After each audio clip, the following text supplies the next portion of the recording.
بسيط.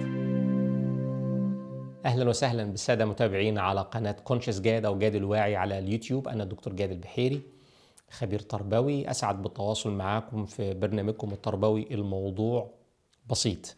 النهاردة الحقيقة حبيت أتكلم عن بعض المفاهيم الأساسية والمهمة والضرورية، ولا سيما لمعلمين اللغة العربية، لأن سئلت عليها، يعني معلمين اللغة العربية ومعلمين اللغة الإنجليزية، ولا سيما المعلمين في المراحل الأولى، يعني الكي جيز، الحضانات ورياض الأطفال، وكمان السنوات الأولى من التعليم، المرحلة الابتدائية.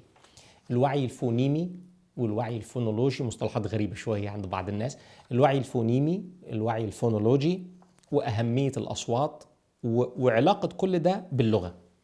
فهشرح بعض المفاهيم البسيطة كده. لو أنت معلم رياض أطفال، معلم السنوات الأولى من التعليم، أولى ابتدائي تاني ابتدائي، سواء لغة إنجليزية أو لغة عربية، أعتقد ده هيفيدك يعني، ونشرحهم إن شاء الله بإذن الله عشان نزيد من مستوى القراءة عند الأطفال. الصوت، أقل وأصغر وحدة صوتية، أقل وأصغر وحدة صوتية إحنا بنسميها فونيم. فونيم، أو باللغة العربية ترجموها على أنها فونيمة، اللي هو الصوت، يعني الصوت. طيب اللغة الإنجليزية على سبيل المثال فيها كم صوت من دول؟ فيها 44 صوت. اللغة العربية فيها كم صوت؟ 34. يبقى اللغة الإنجليزية 44، اللغة العربية 34، يبقى 34 فونيمة، أصغر وحدة صوتية.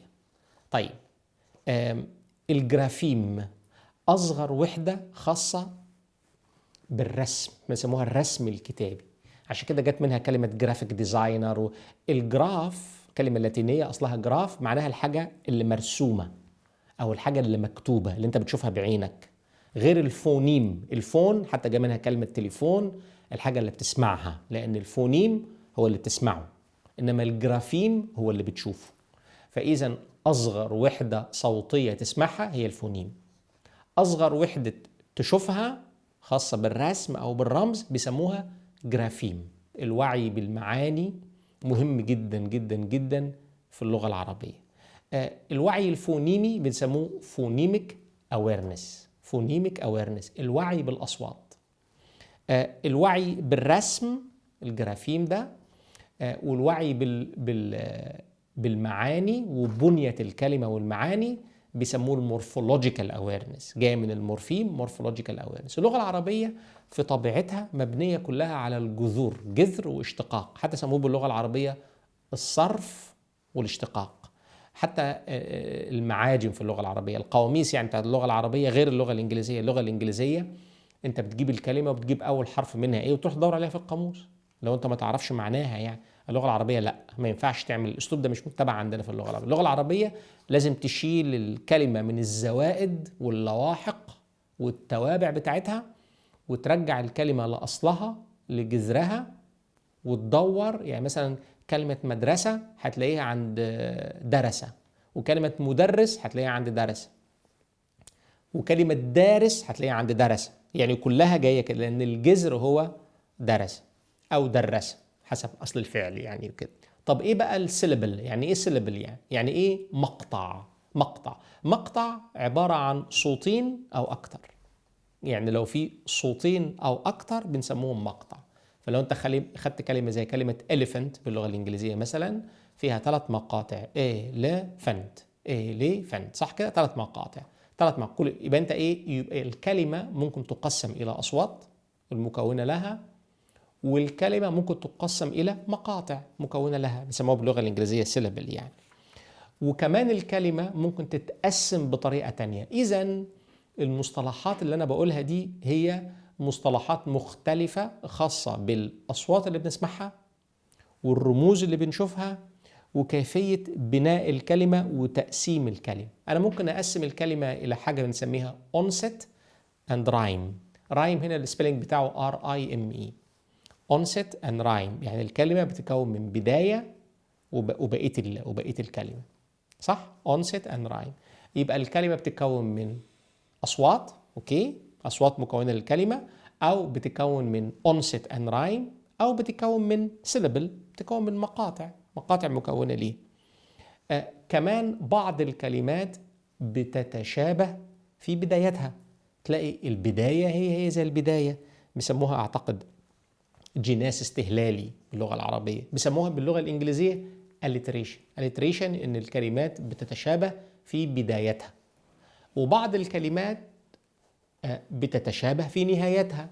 يقول لك سات ومات وكات شبه بعض في الآخر. يعني إحنا الكلمات اللي بتتشابه في نهايتها بنسموها باللغة الإنجليزية رايم، RHYME، مش RIME، RHYME. احنا بنسموها باللغة العربية السجع، اللي هو تشابه أواخر الكلمات. المفاهيم دي مهمة ليك كمعلم، سواء كمعلم لغة عربية أو كمعلم لغة إنجليزية. تعرف يعني إيه فونيم، يعني إيه مورفيم، يعني إيه جرافيم، يعني إيه فونيميك أويرنس، الوعي الفونيمي. طب ده الوعي الفونيمي اللي هو وعي الطالب وفهم الطالب إن الكلمة مكونة من أصوات. طب إيه بقى الوعي الفونولوجي اللي أنا قلته في البداية عنوان الحلقة؟ إيه الوعي الفونولوجي؟ الوعي الفونولوجي اللي هو الفونولوجيكال أويرنس باللغة الإنجليزية، هو وعي الطالب بكل ده. يعني إيه كل ده؟ يعني وعيه الفونيمي هو جزء من الوعي الفونولوجي. وعيه الفونيمي هو وعيه بالأصوات. طب وعيه الفونولوجي بقى؟ لا، وعيه بالأصوات ووعيه إن الكلمات بتتشابه في بدايتها، ووعيه إن الكلمات بتتشابه في نهايتها، ووعيه إن الكلمة ممكن تتقسم إلى مقاطع، ووعيه إن الكلمة ممكن تتقسم إلى onset and rhyme، ووعيه إن بعض الكلمات تتكون من كلمتين. يعني مثلا كروس بو من كروس وبو. كلمة sunshine متكونة من كلمة sun وشاين، صح كده؟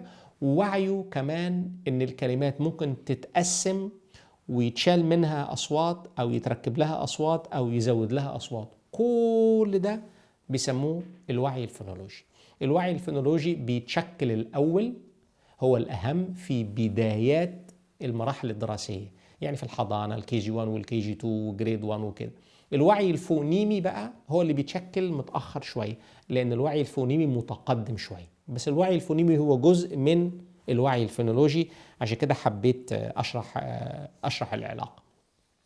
كل ما زاد البحث العلمي بيقول لنا، كل ما زاد الوعي الفونيمي والوعي الفونولوجي عند الأطفال صغيرين، كل ما زادت قدرتهم على القراءة وتحسن درجاتهم في مستويات القراءة.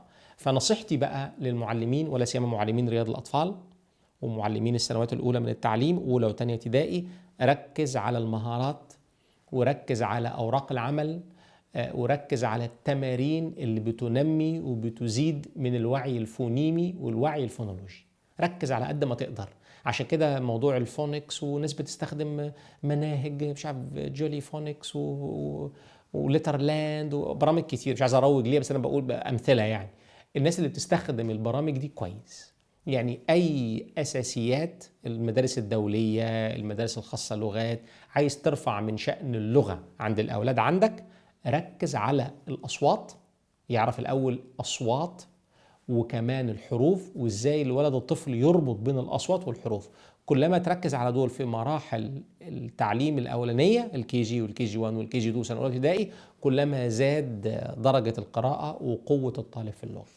ارجو يكون انا وفقت في الطرح، واتشرف باي اسئله ومداخلات ليكم عن موضوع الوعي الفونيمي والوعي الفونولوجي.